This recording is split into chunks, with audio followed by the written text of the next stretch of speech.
अक्षी शब्द आया था, अब चक्षु है, अचक्षु, उसके कोई चक्षु नहीं है, आंखें नहीं है, कर्ण भी नहीं है, कान नहीं है, आंखें नहीं है, बिना आंखों के देखता है, बिना कानों के सुनता है, बिना पैरों के चलता है, बिना हाथों के करता है और बिना शरीर के पूरे ब्रह्मांड को धारण करता है।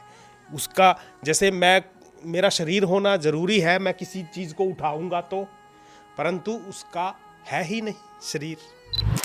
बिल्कुल वो क्रिएटर है, इतना ही नहीं, उसने मतलब बनाया और फिर संभालता है। और संभालता कैसे है? अंतर्यामी होकर, और फिर उसका लय कर देता है। और लय कैसे कर देता है? दूर बैठकर ऐसे फूंक दिया ना, वो खुद के अंदर ही सबको समेट लेता है। प्रसाद जी प्रणाम। नमस्कार। प्रसाद जी, आपकी जो चर्चा है ना, एपिसोड वाइज मेरे को दर्शक बताते हैं कि रुचिकर से रुचिकर से रुचिकर होती जा रही है। तो इस उपनिषद में जी तो हमने उसके परब्रह्म की चर्चा की, उसके रूप के बारे में चर्चा हाँ जी, की। हाँ जी, हाँ जी। तो और इसके बारे में और क्या है इसमें? हाँ, उसी ये जो परब्रह्म के बारे में कुछ और हाँ, पर चूंकि ना ये सारी ही चर्चा ईश्वर जिसको कहे पर ब्रह्म की ही है, आगे भी होगी। पर ये जो पहला तीसरा चैप्टर है, इसमें जो 3-4 और मंत्र है, जैसे हम पीछे रूप की बात कर रहे थे कि उसका आकार है, वो हम सोच रहे थे कि वो बहुत से आकारों में से एक आकार जैसा हम यानी कि ह्यूमन बीइंग जो मनुष्य को अच्छा लगता हाँ, है, उसका समझ एक भी आ जाए, टिक भी जाए, हाँ हमारा जी, मन भी टिक जाए। हाँ हाँ जी, भाई, हाँ जी, ऐसा ही होगा बिल्कुल। पर आगे जो लिखा है ना, वो थोड़ा सा फिलोसफिकली चेंज हो गई चीजें। वो लिखते हैं अपाणी अपादऊ, उसके हाथ भी नहीं है उसके पैर भी नहीं है जवनो गृहीता, ये जो मंत्र है कि वो पैरों रहित है, अचक्षु, उसकी आंखें भी नहीं है, अकर्ण, परंतु इन सारे होने के बावजूद वो स्थिर रहते हुए भी दूसरों को भी गति देता है और खुद भी गतिशील है।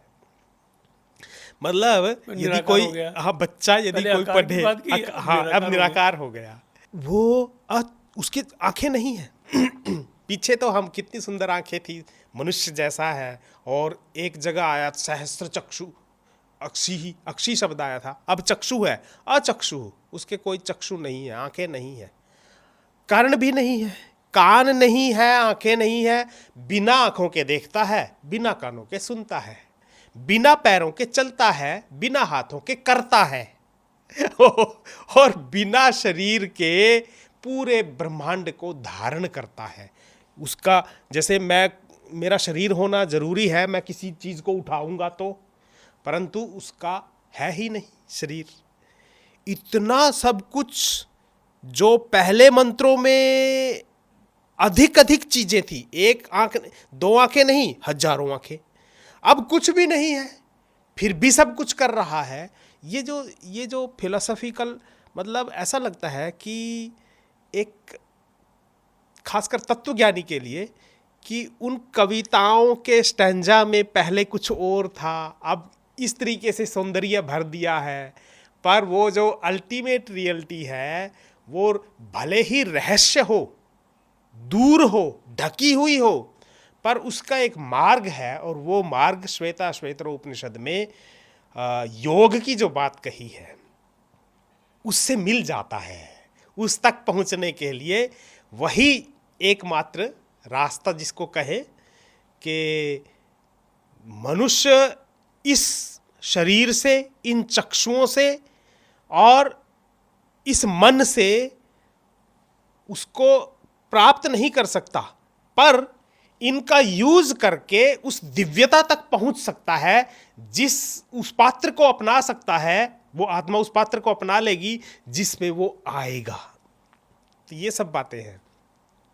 ऐसा लगता है कि जब हम दर्शन पढ़ेंगे ना डॉक्टर साहब, जब अभी पिछले दिनों हम सेमेटिक की बात सोच रहे थे, तो उससे कुछ ऐसी चीज़ें हैं जो उनसे भिन्न बिल्कुल स्पष्ट लगती हैं, और कोई भी बुद्धिमान व्यक्ति और भावुक व्यक्ति इस सनातन की इस परंपरा से जुड़ना चाहेगा, चाहे उसकी बैकग्राउंड कुछ भी हो, परंतु पढ़ना जरूरी है कि इन चीज़ों में, इन उपनिषदों में इस तरीके से लिखा हुआ है।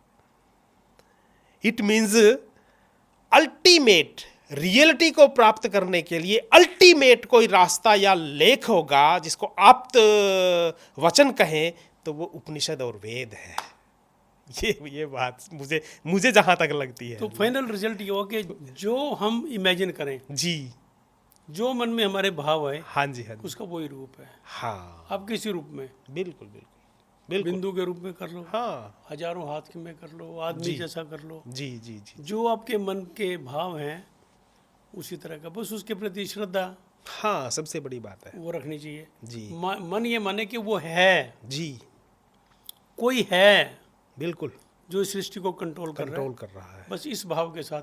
मैं तो आपकी बात से यही समझा भी, ऐसा हाँ भाव हाँ, रखो। बिल्कुल बिल्कुल। और ये जो और हमें कोई इस बहस में नहीं पड़ना वो क्या है, हाँ जी, कैसा हाँ है, हाँ जी, हाँ जी, हाँ जी, वो हमें कंट्रोल करता है। हाँ, हम जो कुछ भी है उसी की वजह से है, बिल्कुल बिल्कुल। और हमारी गति भी तभी है अगर हम उसके तरफ हाँ, उस मंत्र से आपकी बात से याद आ गया, आपने जब कहा ना कि वो क्रिएट करता है, बिल्कुल वो क्रिएटर है। इतना ही नहीं, उसने मतलब बनाया और फिर संभालता है। और संभालता कैसे है? अंतर्यामी होकर।